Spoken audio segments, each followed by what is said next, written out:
بنيه تحتيه، احنا حولنا لنا زي ما الشباب الله يحفظهم الذين قد اسسنا تطبيق الكتروني كان اونلاين. نجحت قصتنا هي التجربه الرقميه في المكاتب الحكوميه، بالطبع في مكاتب الصحه في هذا في 6 محافظات الان الحمد لله رب العالمين.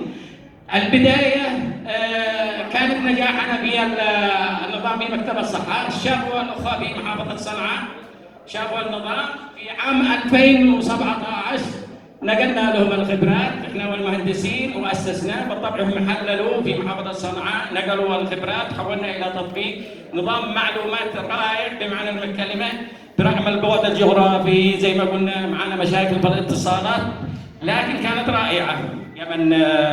يمن نت الذي استضافتنا في قاعده البيانات، واوجدنا في عام 2018 انتقلنا محافظه اخرى وهي محافظه عمره.